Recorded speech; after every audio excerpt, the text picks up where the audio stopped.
একটা বৈধ রাজনৈতিক দল আওয়ামী লীগ, সেই দলের ঝটিকা মিছিল প্রতিহত করতে না পারলে পুলিশের উপরে অ্যাকশন নেওয়া হবে।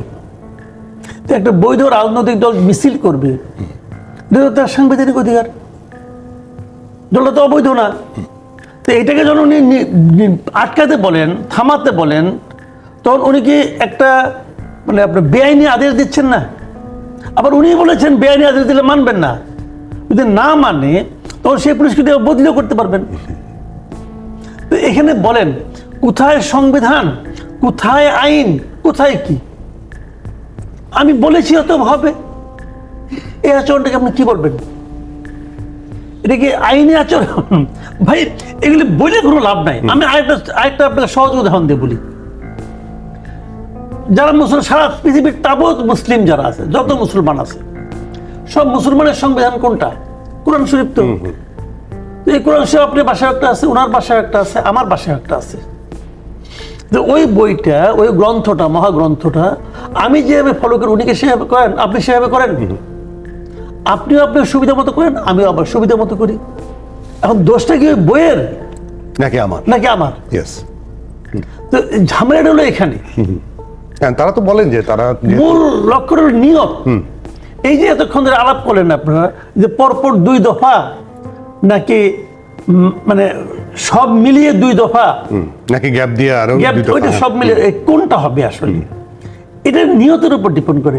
রাশিয়ায় কি হয়েছিল বলেন তো আপনি? 2000 সালে পুতিন প্রেসিডেন্ট হলেন। রাশিয়ার নিয়ম হলো পরপর 2 দফা বেশি থাকা যাবে না। ওই পরপর 2 দফা, কিন্তু মানে কিন্তু এর চেয়ে বেশি কিছু নাই। 2008 পর্যন্ত উনি থাকলেন 2 দফা পুতিন। থাকার পর তার থাকতে পারে না সংবিধান অনুযায়ী, তখন উনি ওনার ডেপুটি প্রাইম মিনিস্টার ছিল মেদভেদ, তার এনে বানাই দিল প্রেসিডেন্ট। সে হয়ে গেল প্রাইম মিনিস্টার, থাকলো 4 বছর। তারপর সংবিধান 4 বছর থাকার পর সংবিধান তখনও চেঞ্জ করে নাই। 4 বছর থাকার পর পরে সে আবার প্রেসিডেন্ট হইলো, মেদভেদে বানাইলো প্রাইম মিনিস্টার, বানাই নিয়ে তারপর দেখলো 4 বছর। 4 বছর পরে এসে সে সংবিধান দিয়ে এত ঝামেলা কে করে? এই বারবার এই উল্টা পাল্টা। আর মেদভেদের মতো এরকম অনুগত না হইতে পারে অন্য কেউ। তো দরকার নেই, ঝামেলা শেষ, উনি সংবিধান চেঞ্জ করে ফেললো। তো আসলে হলো নিয়তটা হলো ইম্পর্টেন্ট ভাই। এখন বিএনপির নিয়তটা হলো গিয়া যে ওনারা আসলে মানে ওই যে পরপর 2 দফা, তারপর যদি 3 দফা টিকা যায়, তাহলে আরেকজন কারণ এই ঝামেলার মধ্যে কে যায়? অথবা নিজের বোরে নিয়ে আসবে, অথবা মেয়েকে নিয়ে আসবে, কিছু একটা করবে। ওইটা আবার হয়তো কয়েকদিন রাখবে, যেটা উনি বললেন যে 1 সপ্তাহ রাখলো, এখানে শারীরিক কারণে পদত্যাগ করলো, অথবা মন ভালো নাই বলে পদত্যাগ করলো, উনি আবার হইলেন।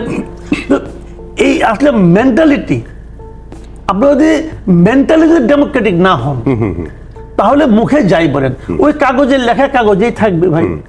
আপনি যা করার আপনি তাই করবেন। এটা আমরা 91-ও দেখছি। 91-ও তো আমরা সাংবাদিকতা করি, তখনও দেখছি ওই 3 জোটের রূপরেখা কি কি ছিল, অনেক মিষ্টি মিষ্টি কথা লেখা ছিল। কেউ মানছে না, মানাতে কোনো সমস্যা হয়েছে? চলছে গাইড জুড়ে, যা কিছুই করুক। শেখ হাসিনা যে শেষ পর্যন্ত কাজ করে গেছে। আজকে আপনি দেখবেন মিছিল হচ্ছে আওয়ামী লীগের পক্ষে, হচ্ছে না? এই মিছিলে যে কোনো একজনকে ডেকে জিজ্ঞাসা করেন, ভাই এই যে এই 15 বছর আওয়ামী লীগ যা করছে, সে স্বীকারই করবে না আওয়ামী লীগ কোনো কিছু খারাপ করছে? একদম না। সে স্বীকারই করবে না। তারা নিজেরাই স্বীকার করে না। কিন্তু স্বীকার করবে না। পালিয়ে আছে তারাও তো স্বীকার না, তারা পালিয়ে আছে তারা স্বীকার করে না, বুঝলাম। কিন্তু যারা এই দেশের মধ্যে আছে তারাও স্বীকার করবে না। তাহলে এরা যখন দেখে একজন লোক যে আমি যা কিছুই করি না কেন আমাকে সমর্থন করার মতো এক দল লোক আছে, তখন তারা তাই করে। এটা সবসময় ঘটে। তারেক রহমান আজকে 9 মাস হয়ে গেল দেশে আসে না। কেন আসে না? আপনি প্রশ্ন করেন। এর পক্ষে জবাব দেওয়ার জন্য কমপক্ষে আপনি এখন যদি আপনি ডাকেন যে কে কে জবাব দিবেন, 1 লাখ লোক খাই যাবো, তারা প্রমাণ করে দেবে কেন তার না আসাটা ঠিক ছিল। এখন আসে, সবসময় দেখবেন জিন্দাবাদ বলার লোকের অভাব নেই। নিবন্ধিত দলই না, সে তার তো এত বার্গেন করার কোনো নাই, একটেরই নাই। সে এত কথা বলে কেন? কিন্তু এটা তো আপনি বলতে পারবেন না। তো এটা তো আমাদের সরকারের মানে অনুগ্রহপ্রাপ্ত দল, এটা সবাই জানে, নির্বাচন কমিশনও জানে। তারা কিছু বলতেও পারে না, এদের কথা শুনতে হয়। ছোট ছোট পোলাপান যাচ্ছে, বলতেছে, ধমক দিচ্ছে। ধমক দিয়ে দেশ চালাচ্ছে, তো কিছু করার তো নাই এখানে। এটা একদিকে শুনতে হয়। আবার অপর দিকে যদি আমি বলি, ওরা যে কথাটা বলছে যে এই কিছুই তো হয় নাই, এখন ইলেকশন কমিশন এত কথা বলে কেন? এই কথাটা দিক দিয়ে ঠিক আছে, এই কিছু তো হয় নাই আসলে। নির্বাচন কিভাবে হবে, নির্বাচন সংস্কার কমিশন কিছু প্রস্তাবনা দিছে, সেই প্রস্তাবনাগুলি আলোক হলে তো অনেক কিছু চেঞ্জ হবে, সেটা কেমন করে হয়? তো এটা যদি তারা বলে তখন তো তারা ওদের কাছে যাওয়ারই দরকার নেই, কারণ নির্বাচন মানে আপনার সংস্কার কমিশন যে প্রক্রিয়া নির্বাচন কমিশন গঠনের কথা বলছে, সেটাও তো এই প্রক্রিয়া এই নির্বাচন কমিশন গঠন হয় নাই। কারণ ওটা মানলে তো এই নির্বাচন কমিশন নতুন করে গঠন করতে হয়। রাইট। তো এখন যেহেতু ওইগুলি যতক্ষণ পর্যন্ত হয় নাই, এই নির্বাচন কমিশন গঠনটাই তো আমার মনে হয় যে ঠিক হয় নাই, কিন্তু সরকার তো করে ফেলেছে। একদিকে তারা নির্বাচন সংস্কার বিষয়ক কমিশন করছে, তাদেরকে রিপোর্ট দিতে বলতেছে, তোমার রিপোর্ট দাও। এর মধ্যে যে কারণে কমিশন গঠন ওই কামটা সে করে ফেলেছে আগেই। তখন এটার আপনি কি করবেন ভাই? এটাকে আপনি কি বলবেন? তো বলার কিছু নাই। এখন এটা বললে আপনি কাকে বলবেন? পড়ছি ডক্টর নোবেল পুরস্কার বিজয়ী, অতএব তার 7 খুন মাপ। সে ভুল করলে ওটা পবিত্র ভুল, কোনো সমস্যা নাই, তো কিছু বলা যাবে না। ওনার আবার ইদানিং কিছু মানে আপনার ওনার পক্ষে কিছু পিয়ার লোক দাঁড়িয়ে গেছে, সোশ্যাল মিডিয়ায় ক্যাম্পেইন চলছে, ওনাকে 20 বছর রাখতে হবে, ওনাকে ওটা আজীবন রাখতে হবে। ভাগ্যিস যে আগের ইয়ের মতো ব্যবসায়ীদের মতো বলে নাই যে মরণের পরেও তার সঙ্গে আছে, এটা বলে নাই। আবার এটা বলতে পারে মরণের পরে তার মূর্তি নিয়ে রাখতে হবে। এইগুলি বলার লোক কিন্তু খারাই গেছে, কাজে এখন কিছু বলাও যাচ্ছে না। কিন্তু আপনি যদি লজিক্যালি একটা পিছিয়ে একটা দাঁড় করান, আপনি দাঁড় করাতে পারবেন না, মিলাইতে পারবেন না। তো কারণ নির্বাচন কমিশনের সংস্কার, নির্বাচন সংস্কার ব্যবস্থার সংস্কার, সেখানে কি প্রস্তাব আসবে, সেই প্রস্তাব আপনি কয়টা মানবেন, পলিটিক্যাল পার্টিগুলোর সঙ্গে আলোচনা করে তারা কয়টা মানবে, সেটা মানলে পরে এই ইলেকশন কমিশনের কোনো অস্তিত্ব থাকবে কিনা, নতুন করে আবার গঠন করার প্রয়োজন হবে কিনা, নতুন কমিশন গঠিত হলে আগের কমিশনের এই সমস্ত কর্মকাণ্ড এগুলিকে তারা রেটিফাই করবে কিনা, তবে অনেক ইতিহাস, তো অনেক কাহিনী, এগুলি কোনটার জবাব আপনি দিবেন? এটা বললে কোনো লাভ নাই। তারপর তো এর মধ্যে মানে যেহেতু সরকার এখনো বলে যাচ্ছে যে আমরা ডিসেম্বর থেকে জুনের মধ্যে নির্বাচন করব, ডক্টর ইউনূস বলছেন, সেখানে আবার ওই দিন একজন নির্বাচন কমিশনার বললেন জুলাইয়ের মধ্যে আমরা নির্বাচনের রোড ম্যাপ ঘোষণা করব। এটাই বা তারা কিভাবে বলে? এখন এটা তাদের এখতিয়ার বহির্ভূত কথা। মানে রোড ম্যাপটা কি? ইলেকশন কমিশনের পক্ষ থেকে রোড ম্যাপ মানে শিডিউল ঘোষণা। এটা যদি সরকার তাকে নির্বাচনের জন্য প্রস্তুতি নিতে না বলে, তাদের তো এখতিয়ারের মধ্যে পড়ে না। তারা তো শিডিউল ঘোষণা করবে তখন যখন সরকার তাকে বলবে যে আমরা নির্বাচন করতে চাই, আমরা রেডি, নির্বাচনে তোমরা একটা শিডিউল ঘোষণা করো। রাইট। তেমন ওনারও ইচ্ছা হলো বলছে কে তারা, এগুলো আসলে কিংস পার্টি না, এগুলো খুচরা পার্টি। আর হচ্ছে নানা সময়ে নিজেদের আকাম কুকাম ঢাকার জন্য একটা বার্গেনিং হিসাবে পার্টি হিসেবে হচ্ছে। তারা নিজেরা বিভিন্ন সময় ছোটখাটো পার্টি বলতে পারবে আমার একটা প্ল্যাটফর্ম আছে, আমার একটা পার্টি আছে, আমি অমুক পার্টির লিডার। এই লিডার হিসেবে সে হয়তো যে প্রধান উপদেষ্টার সঙ্গে একটা মিটিং করবে, ওর একটা মিটিং করবে, এইগুলি আর কোনো কাম নেই এদের। এদের কোনো ভোট টোট কিছু না, এদের কোনো অর্থ হয় না কোনো। আর কিংস পার্টি একটা আছে, সেটা হলো কি আপনার এই এনসিপি। এনসিপি হলো কিংস পার্টি। কিংস পার্টি মানে কি? মানে কিংয়ের রাজা যিনি থাকবেন, শাসক যিনি থাকবেন, তার আনুকূল্য নিয়ে যে পার্টিটা গঠিত হয় এবং যে পার্টিটা বিরাজ করে সমাজে, সেটি হলো কিংস পার্টি। সেই হিসেবে এটা হলো কিংস পার্টি। কারণ এই পার্টি গঠনের ক্ষেত্রে ওনার চিন্তা ভাবনা আদর্শ প্রতিফলন করার চেষ্টা করছে, এবং বিপরীত দিকে এই পার্টিও ওনাকে এক ধরনের সাপোর্ট দিয়ে যাচ্ছে। এটা হলো কিংস পার্টি। তো এই কিংস, যেটা নাকি আসল কিংস পার্টি, এইটারই ভবিষ্যৎ এখন থেকে প্রায় অন্ধকার। আর যেগুলি যে প্রতি মাসে যেটা করে আপনার হচ্ছে, আপনার মানে বের হচ্ছে, কোন জায়গাতে বেরোচ্ছে বলতে পারবো না, বের হচ্ছে, ওগুলি মানে যেভাবে বেরোচ্ছে ওভাবে যাবে, ওগুলি কোনো বেল নাই। এইটারই প্রায় অন্ধকার। বাংলাদেশে কিংস পার্টির ইতিহাস বড় শোচনীয়। আমাদের এক ছিল না, ফিরদৌস আহমেদ কুরেশি এটা করছিল, তো ওটা তো নামও কেউ মনে করতে পারবে না এখন। এইগুলি এরকম হারাই যাবে। এই সূত্র ধরে যদি আমি বলি যে আজকে কালকে একটা হত্যাকাণ্ড হয়েছে বনানীতে, নিশ্চয়ই খেয়াল করেছেন।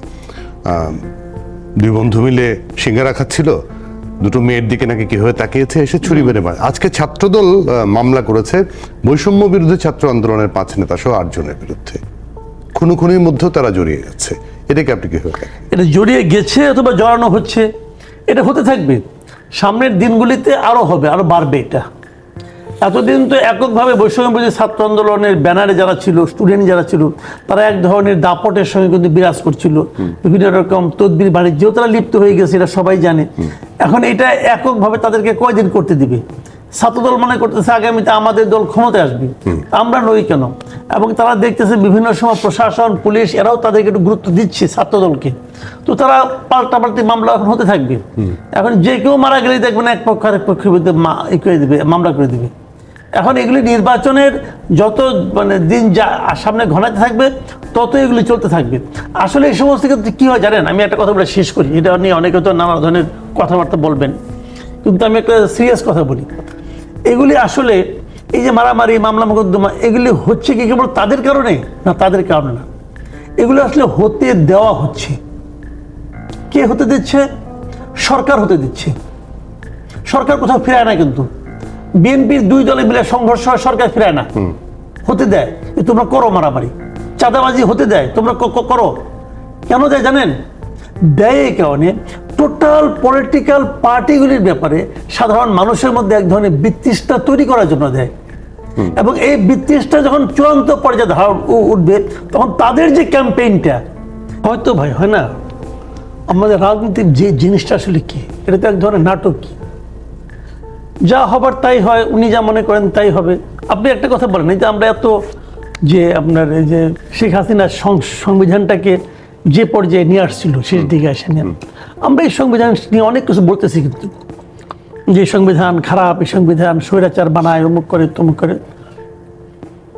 কিন্তু আপনি আমাকে বলেন, এই সংবিধানের কোথাও কি লেখা আছে এই যে সংবিধানটা খুব খারাপ, এই খারাপ সংবিধানের কি কোথাও লেখা আছে যে প্রধানমন্ত্রী যেখানে যাবেন তার বোনও তার মতো রাষ্ট্রীয় প্রোটোকল পাবেন? তো লেখা আছে? নাই তো।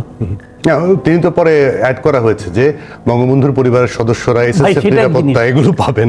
ওরা নিরাপত্তার কথা বলছি, আমরা বলছি যে রাষ্ট্রীয় প্রোটোকল পাবেন, এটাকে লেখা আছে কোথাও? না, না। তো শেখ রেহানা তো সব জায়গায় পাইছে না? আবার এখন তো এরা সংবিধানও মানে না, এখন যারা আছে এরা ইচ্ছা মতো এইটার ক্ষেত্রে মানি, এটার ক্ষেত্রে মানি না। তো এরা তো মানে না, এরা সংবিধান নতুন করে বানাচ্ছে। কোথাও লেখা আছে একটা অনিবন্ধিত রাজনৈতিক দলের নেতা যদি কোথাও যায়, তাকে প্রশাসন প্রোটোকল দিবে? প্রশ্নই ওঠে না।